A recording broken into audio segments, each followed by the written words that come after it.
Welcome back to Balabas Gist.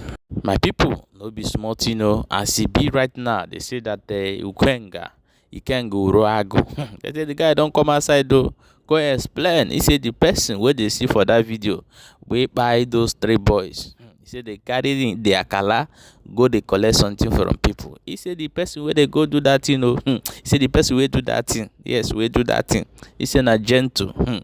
Gentle one I know will be the leader of Biafra Liberation Army, Commander Gentle. I'll play you the video, may you hear. And hear the ones where the Arise TV talk and other people talk for the matter. But my people, I go play the video of the situation in villages in Igboland right now. And after the videos where you go watch, you get what you want talk. May you stay to the end.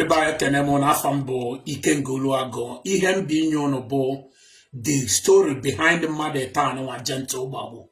Imana the video anya as a human being, ige mwe sympathy nke iji webro mmadụ nyelo maka no Gentle Babu. Obogodo diri mkpu ha tiri mgbe agbara ha egbe. Imana most of them na-eme ife igwu ọgwụ anụ mgbe agbara ha egbe nne anya ka ha tie arabunago. But none of them shouted arabunago. Ife nụrụ n'ọnụ ha bụ Jesus. Because Nahamana Jesus was the only hope. Now, Kaikumaki Femen on that video. Like I said, a whole lot of people in the video and why I say, Kaife you about Mazaman, Emalonia Habu. The man mellow that belly. Now, Kelly Mellow, if I know a bow, Omo to Hancherina because, or Gahan, Anna or hero, no under gentle. Man, only one tradition about this criminal. So we hear an forget if I know a Gentle Putane who only his neighbor enjoy him, my Tony also enjoy him. No. All about EJ Joshi because normally how they bring people every will enjoy EJ with a return. So it's all about a with a return or a with a return. If I'm bona, if I bo ever sign or two hero, only hero, we bullet illegally without a hero ever handed, all on care. Because Omazianare with enough money, Ebehan, how he decides that Kahaja call hit. Imana normally, Eja call hit, Kochanata, E. Onogani, Iheni no Watamana. No, Omaza de Kocha the heat where Pakia, Iheni the Hawata, Ye Meho, into has a man at their camp. Or if I don't want on Africa, every time has its operation, he be don't video neti, Mpa, no zona, Mpa, Nequi Azota. Mpa nekwifazo Omazanu in an anyan twist we will be a bell and make mad. Yes, now the story book has we mad. You own Webeha Galohi and to one man had Galohi and the hammer to that man 400,000. Muhammad to the man they gonna put the man ebo Madihuna and the man when it go. Where born table their leader that 1 year where boy in Joko or Yaman me fanoma. So immediately in Joko for now the job are cast to go. Ife njeko mese tabo yunne nanya yero akona majiki ife fleba bu ekwensu makadika mama ihe njeko mese bu otodo gbalo the man tebe bobu the man hana to the man 400,000 bonus on that machine with that phone has it man mgbe azute chi eni na nwa mgbe ha gba the man egbe ndi otu ha no kwa side ahụ gbapụta bido chuma ha jide ha mgbe jidezi ha njoko na ndo tie we gba no na has from hero. No makabe hero ka be and that one mesebo they now free them man hajaze agba report so when the cousin na ndo tie bori here when instead of them to declare if you have to tell had decided a packet that one ha talk and this hafo man ha ma no zia be go all from there goes this way lozia gentle akagentle way jebena dia camp because normally that camp eba ha camp gentle jeba onye obuna no side na agbafu. Because Gentle nebu hago, and we can gentle look take it on fefe, gentle assisting with Africa, Wafa, or Madi, Awachafa, gentle assinonia, Bosabo, gentle total boy. Manankebe is open.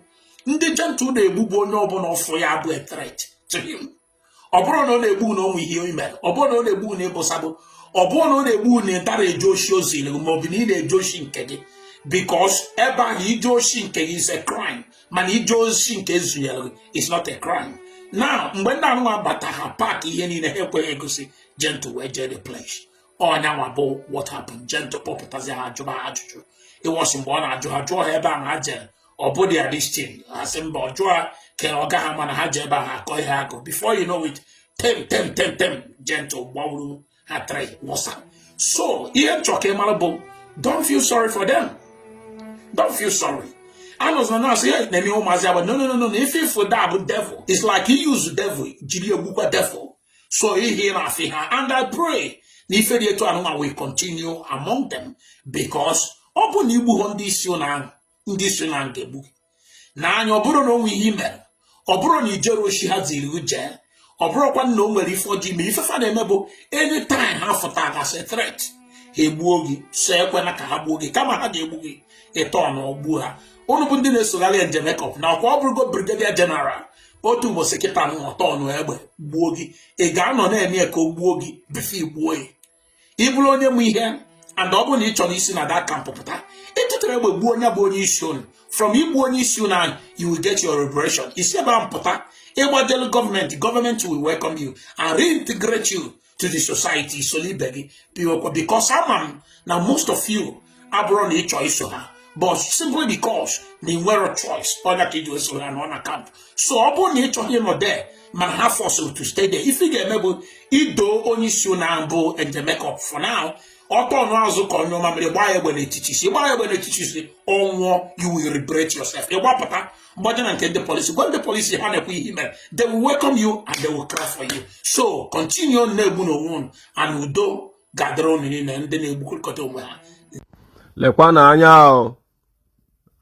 anya o ndị bịa n'iru akwụkwọ na-ajụ afọ ise ka ọ ka na-azụzikwa lekwa na afọ ise ka ebe a lekwanụ dị great afọ ise ka ebe a lee na-ekete ndị mmadụ ọ ga-ana ebe atala ndị nwere ike ịbụ ndị na-eche na ọ ga-adị mma ka abịa this is millions of goods inside lee ya Zekeba skate industry lee ya ebe a everywhere the shut down what afia azụ let the whole shop locked up. Len ya sin na window to a si enyu e ko nusko to anyoye. You know I have one afi seke market. This market that we are looking at like this serves more than 10 towns, including Ebonesia and some other towns outside Anambra like Obolo, Nempi, Amago, and the host of others. Amoma. These are their what do I call it? Auxiliary market. Look at it. 1 second number. Oh yeah, the ha. Len ya tin na window you know 1 second market. Len ya ndị na-ajụ ma ọ na-azụzikwa. Obodo asla ndị mmadụ ile bụ member ha na-eme. Len na ahịa ha ncha hala ahịa gbafusie. How can all of them be a member and they run away and leave their town like this? Len 1 etola ifia. Una amazikwa ebe dị ife a leenụ afọ iseke market leenụ afọ iseke market leenụ ya ka unu kirie ya ọ ya maka ji na-asị na ọ dị mkpa ka gọvanọ bịa ka ọ fụ were anyị afụ ya ka anyị na-ayọrọ nwanne anyị nwoke bụ SSA ọ na-agbakwa mbọ n'ihe a na-eme na security na Anambra steeti bụ Prince Emekayi yọtara anyị gọvanọ this is your local government too ọ ya maka anyị ji na-ayọ ụmụnanya ndị nọ n'ọchịchị ndị nwere ike ịgwanwe gọvanọ okwu let him come and see the extent of the damage in Iseke. Enwere ọlụ in Iseke. The first thing is to make sure that the insurgents they are out of here and ebido ọlụ in Iseke.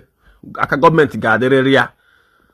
The damages are too much for the community to bear. Aka government ga-adịrịrị ya. Ife a abụrụ ife obodo jeanụ mara ka ndị ọzọ siri mee jeanụ mee nke unu cry your own cry. Government must be here. Government must be here in reconciliation, in reconstruction, and every other thing. Learn our free second market. Learn Euro here on the road. Kagaba ehala. Nka eba we ma here on na fulenia.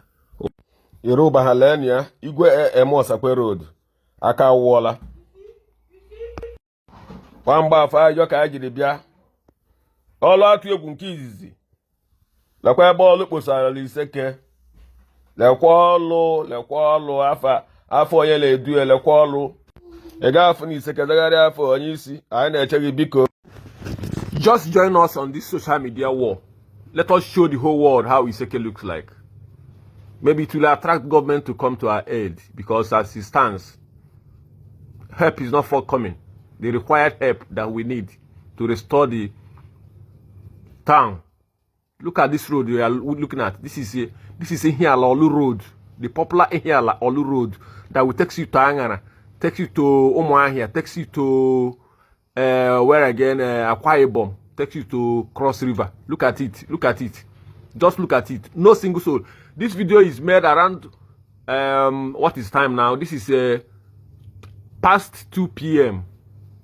on the 9th of July 2025. Look at everywhere is deserted. People have left the town. Look at IEDs. Look at the road. Nobody. 90% of citizens of this town to goes nowhere. Look at it. The whole shops are empty. Look at the roads. Look at people's houses. Nobody is there again. Past 2 p.m.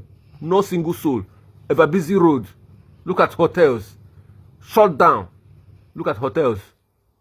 Look at filling station. Shut down. The next place we are looking at is Amudo Primary School. It's not working again. No school is working in Iseke. Who is even saying that Iseke? Yes, there must be people that are also informants and that work with these people, but exaggerating it is not acceptable. Look at the whole town. Look at a whole town.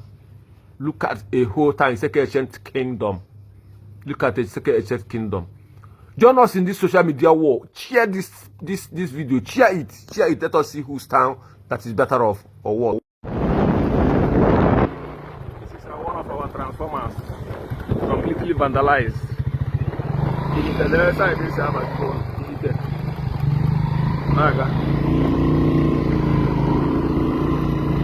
This is a federal highway. This what we are seeing is a federal highway.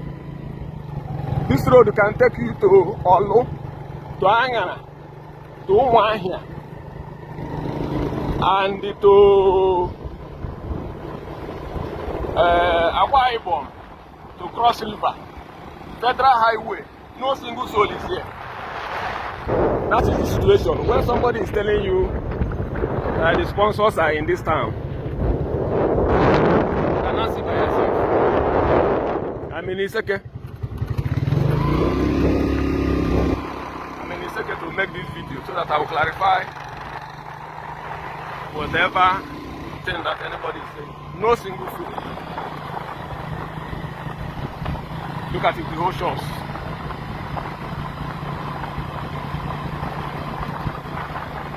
Yeah? Look at it.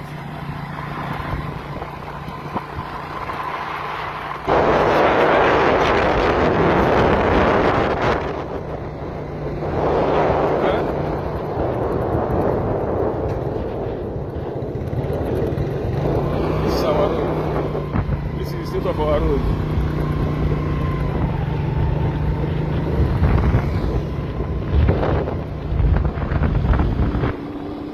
The first thing where I want to talk for this video now be say the Nigerian government do not want Ndi Igbo to recover. They don't want Ndi Igbo to progress. They don't want Ndi Igbo. This is what they want to see in Igboland, and waiting for their occupiers, which is the Fulani, to come in.